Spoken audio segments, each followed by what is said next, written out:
Hello everyone, मैं हूं जयेश राजगौर और स्वागत है आप सभी का इस नए इंटरेस्टिंग यूट्यूब वीडियो में। दोस्तों, हम पढ़ रहे हैं 12th स्टैंडर्ड का OCM यानी organisation of commerce and management.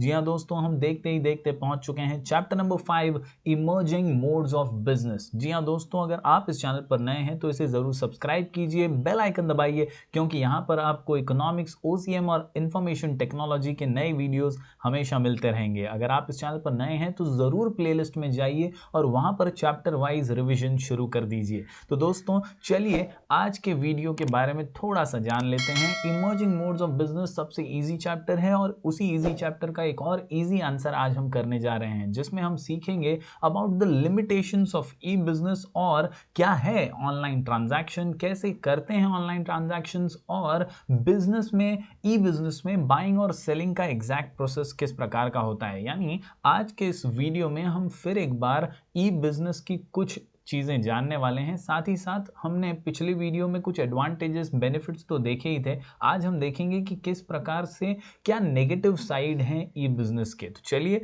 जल्दी से इस वीडियो को शुरू करते हैं और एक क्विक रिकैप के साथ हमारे आंसर की ओर बढ़ते हैं। दोस्तों, ई बिजनेस ये शब्द जो है 97 में IBM द्वारा प्रचलित किया गया। पहले ई कॉमर्स ही यूज किया जाता था, यही टर्म फेमस था, ई कॉमर्स को ही दुनिया जानती थी। लेकिन 97 के बाद IBM ने ई बिजनेस को सबके सामने रखा और कहीं ना कहीं ई बिजनेस एक ब्रॉडर कॉन्सेप्ट है, एक वास्ट कॉन्सेप्ट है। ई कॉमर्स इसकी एक छोटी सी ब्रांच समान है। जी हाँ, ई बिजनेस यानी every transaction, every kind of activity, all types of activities going on over the internet. फिर वो सिर्फ बाइंग और सेलिंग तक सीमित नहीं रहता है। कहीं ना कहीं हर टाइप का बिजनेस जो ऑनलाइन इलेक्ट्रॉनिकली होता है, कंडक्ट होता है, उसे हम ई बिजनेस कह सकते हैं। और इसीलिए the new mantra of days, growth, globalization, cycle times, speed and competitiveness, e business is an abbreviation of electronic business.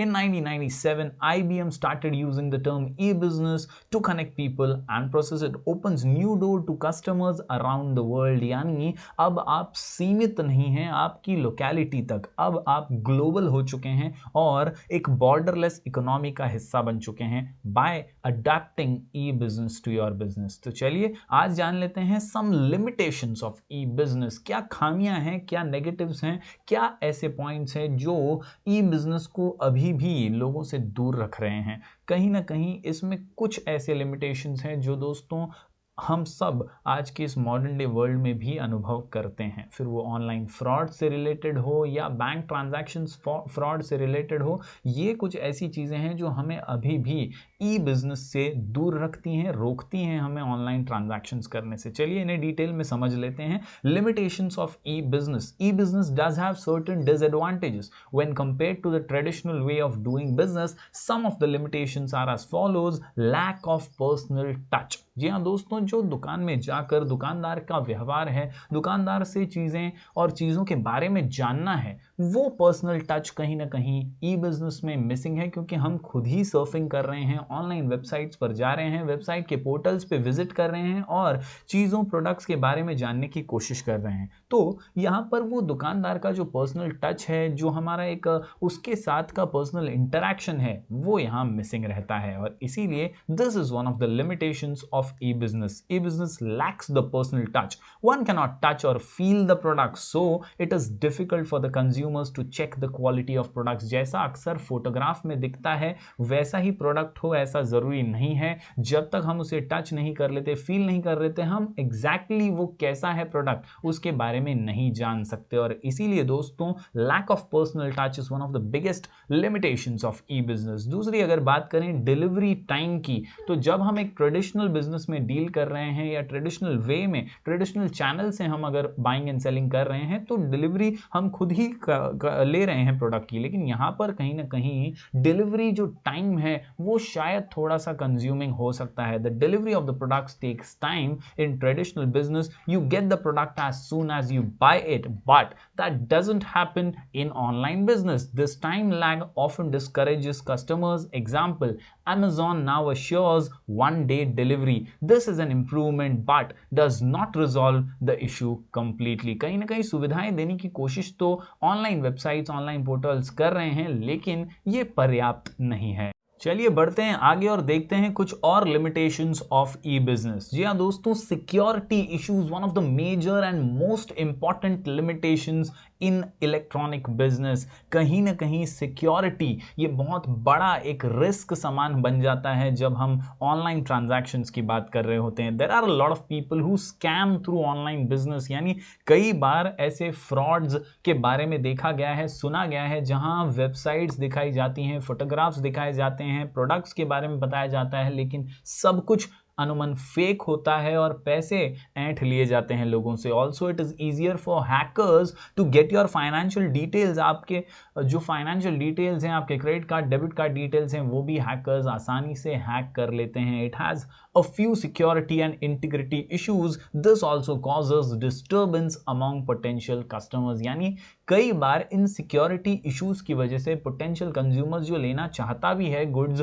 वो ऑनलाइन परचेज करना अवॉइड करता है। बढ़ते हैं आगे। दूसरा लिमिटेशन जो है वो है गवर्नमेंट इंटरफेरेंस। जो है ये भी एक बड़ा लिमिटेशन माना जा सकता है। कहीं ना कहीं इंटरनेट पर एक मॉनिटरिंग होती है साइबर सेल की, कहीं ना कहीं गवर्नमेंट सिक्योरिटी के लिहाज से भी पूरी तरह हर वेबसाइट को मॉनिटर कर रही होती है। तो sometimes the government monitoring can lead to interference in the business. क्या दिखाना चाहिए आपको वेबसाइट पर, क्या गाइडलाइंस है गवर्नमेंट की, उसको आपको कई बार फॉलो करना ही पड़ेगा और इसीलिए ये इंटरफेरेंस के समान हो सकता है। बढ़ते हैं आखिरी पॉइंट की ओर, हाई रिस्क। जी हाँ दोस्तों, high risk is involved as there is no direct contact between the parties. सिर्फ एक ऑनलाइन माध्यम से, एक वेबसाइट या एक इंटरनेट पोर्टल के माध्यम से दो पार्टीज, एक बायर और एक सेलर मिल रहे हैं, तो कहीं भी इनका पर्सनल या डायरेक्ट कॉन्टैक्ट तो नहीं है। In case of frauds it becomes difficult to take legal action. कहीं ना कहीं हम ऐसे मामलों में जब फ्रॉड हो जाता है तो लीगल एक्शन किस पर लेना है, कैसे लेना है, बहुत मुश्किलात वाला हो जाता है।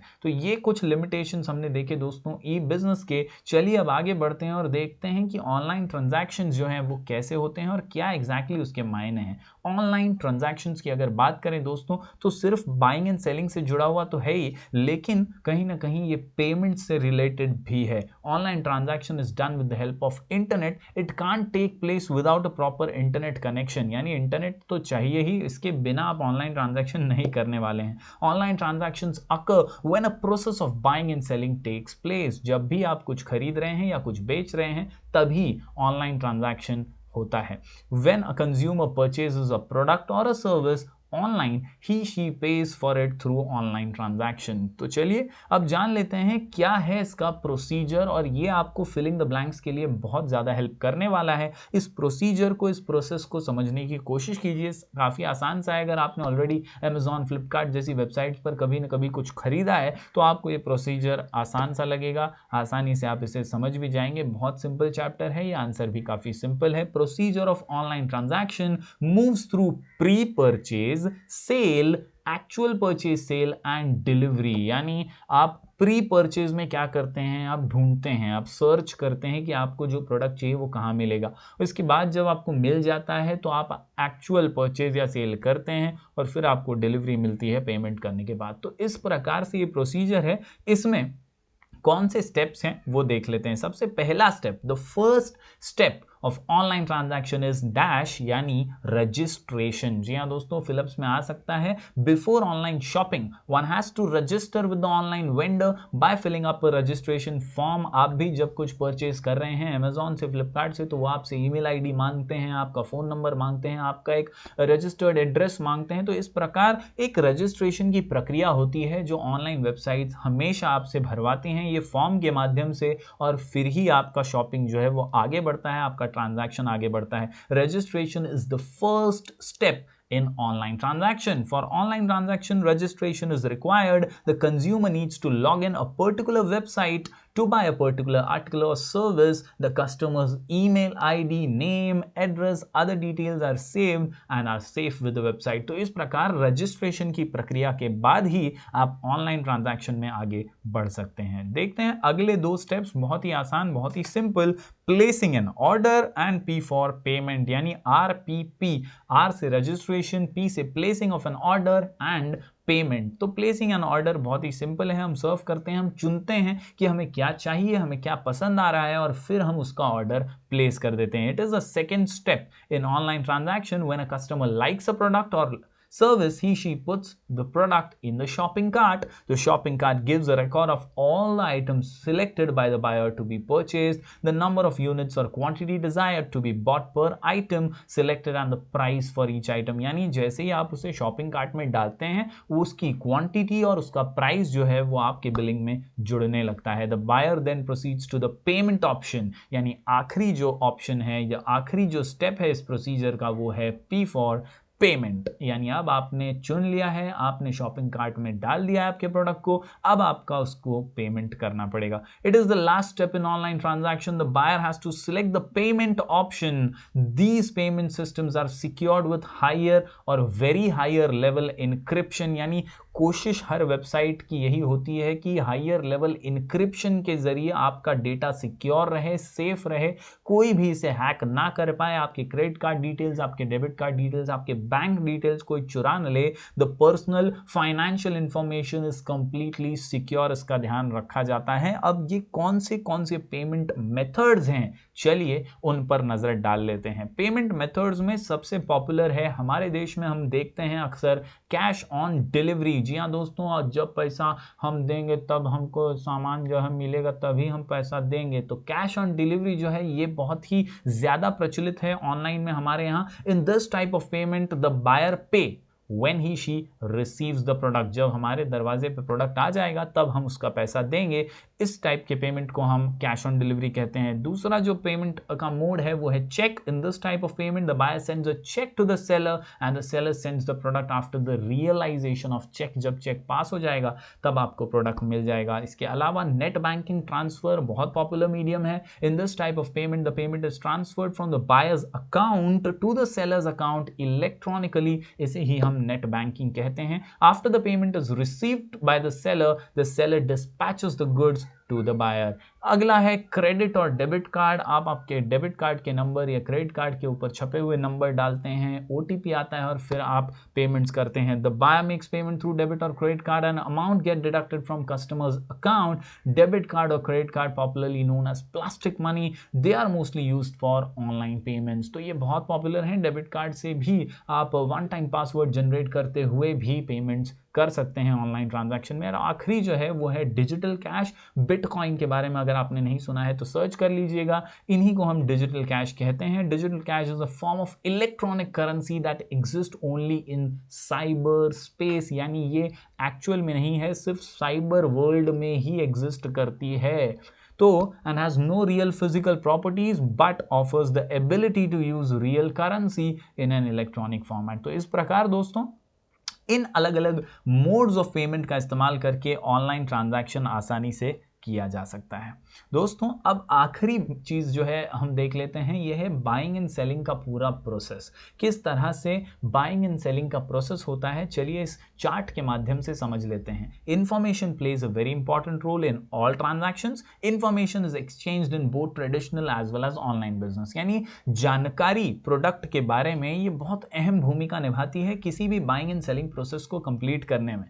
तो वो ट्रेडिशनल मेथड हो या ऑनलाइन बिजनेस हो, हर दोनों ही टाइप के बिजनेस में, हर टाइप के बिजनेस में ये इंफॉर्मेशन शेयरिंग बहुत इंपॉर्टेंट है। But as compare to traditional business, internet transactions are easy. In traditional businesses, time is required to travel, to negotiate, to convince, and presence of both the parties for face-to-face interaction is necessary। लेकिन online में ऐसा जरूरी नहीं है, time आपका बचता है, time consuming process नहीं है, आपको फेस टू फेस मिलने की जरूरत नहीं है, आप प्रोडक्ट्स के बारे में डायरेक्टली इंफॉर्मेशन हासिल कर सकते हैं। In this process lot of time is wasted, यानी ट्रेडिशनल में ज्यादा टाइम वेस्ट होता है, मॉडर्न ई बिजनेस में टाइम वेस्ट नहीं होता है। Whereas in online transaction required information is provided with the terms and conditions and it is free from from most of the problems referred about. तो इस प्रकार दोस्तों ये चार्ट के माध्यम से आप देख सकते हैं, buyer finds the seller first, then he selects the goods, selection of goods कर लेता है, नेगोशिएशन करता है प्राइस के बारे में और डिलीवरी टर्म्स एंड कंडीशंस को समझ लेता है, फिर फाइनली सेल होती है, वो पेमेंट करता है, या तो पेमेंट डिलीवरी पर करेगा या किसी और मोड से करेगा, और फिर पोस्ट सेल एक्टिविटी में अपने आप को रजिस्टर कर लेगा, जैसे वारंटी, आफ्टर सेल्स एक्टिविटी वगैरह। तो इस प्रकार दोस्तों ये पूरा जो ऑनलाइन ट्रांजैक्शंस हैं वो बाइंग एंड सेलिंग के प्रोसेस में फिट बैठते हैं। दोस्तों मिलेंगे अगले वीडियो में फिर एक बार कुछ नए मजेदार आंसर्स के साथ। तब तक के लिए बने रहिए हमारे चैनल पर। Do like, share and subscribe.